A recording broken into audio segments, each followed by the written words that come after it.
കൃപാ സ്കൂളിലേക്ക് വീണ്ടും സ്വാഗതം. കഴിഞ്ഞ ക്ലാസ്സിൽ നമ്മൾ ലഹരി പദാർത്ഥങ്ങളെക്കുറിച്ചാണ് സംസാരിച്ചത്. അതായത് all drugs R divided in 5 categories. എല്ലാ ലഹരി പദാർത്ഥങ്ങളും 5 വിഭാഗങ്ങളായിട്ടാണ് വിഭജിച്ചിരിക്കുന്നത്. ഒന്നാമതായി narcotic analysis, 2 stimulant, 3 depressant, 4 ഹലൂസിനേജൻസ്, 5 cannabis.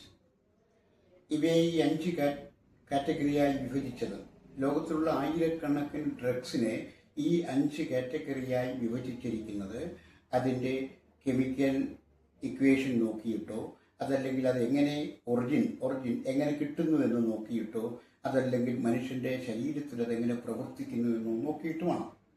നമ്മളതിനെക്കുറിച്ചാണ് കഴിഞ്ഞ ക്ലാസ്സിൽ സംസാരിച്ചത്. ഇന്ന് ആദ്യത്തെ നാർക്കോട്ടിക് അനാലിസിസ് എന്ന് പറയുന്ന ആ വിഭാഗത്തെക്കുറിച്ചാണ് നമ്മൾ സംസാരിക്കുന്നത്. ലഹരി പദാർത്ഥങ്ങളിൽ ഏറ്റവും ആദ്യമായിട്ട് വിഭജിച്ചിരിക്കുന്ന കാറ്റഗറിയാണ് നാർക്കോട്ടിക് അനാലിസിസ്. അതായത് നമുക്കറിയാവുന്ന ഓപ്പിയം, കറുപ്പിൻ്റെ അവാന്തര വിഭാഗങ്ങളും. നാർക്കോ എന്ന് പറഞ്ഞാൽ ഗ്രീക്ക് വാക്കാണത്, അത് ഡെഡൻ. അനാൽജിക് എന്ന് പറഞ്ഞു കഴിഞ്ഞാൽ പെയിൻ കില്ലിങ് എന്നാണ് അർത്ഥമാക്കുന്നത്. ഇത് വലിയൊരു സെഡേറ്റീവായിട്ടുള്ള സബ്സ്റ്റൻസാണ് ഓപ്പിയം അഥവാ കറുപ്പ്.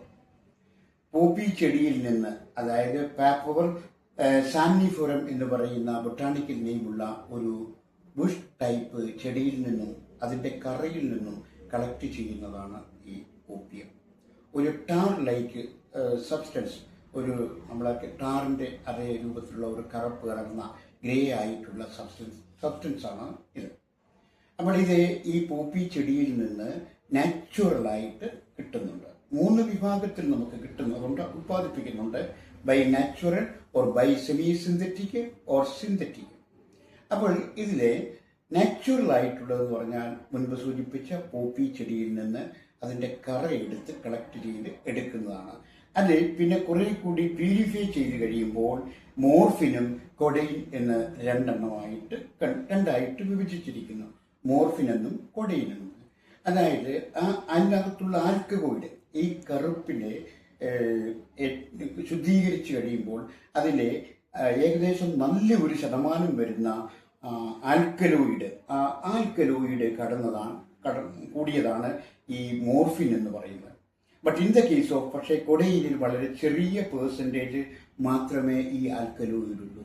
ഇങ്ങനെ ഈ പറയുന്ന പോപ്പി ചെടിയിൽ നിന്ന് കളക്ട് ചെയ്യുന്ന ഓപ്പിയം, അതല്ലെങ്കിൽ അതിനെ പ്യൂരിഫൈ ചെയ്യുന്ന മോർഫിൻ ഓർ കൊഡെയിൻ എന്ന് മൂന്നെണ്ണം ബൈ നാച്ചുറലായിട്ട് കളക്ട് ചെയ്ത് അത് ലഹരി പദാർത്ഥങ്ങളായിട്ട് ഉപയോഗിക്കുന്നുണ്ട്. ഓർമ്മിക്കുക, ഇറ്റ് ഈസ് ഹൈലി സെഡേറ്റീവ് ആയിട്ടുള്ള ഒരു ഡ്രഗ്സ് ആണ്. അത് അഡിക്റ്റീവാണ്. അത് വലിയ അഡിക്ഷൻ ഉണ്ടാക്കുന്ന ഒരു സബ്സ്റ്റൻസുമാണ് എന്ന് നിങ്ങളെപ്പോഴും ഓർമ്മിച്ചിരിക്കേണ്ടതാണ്.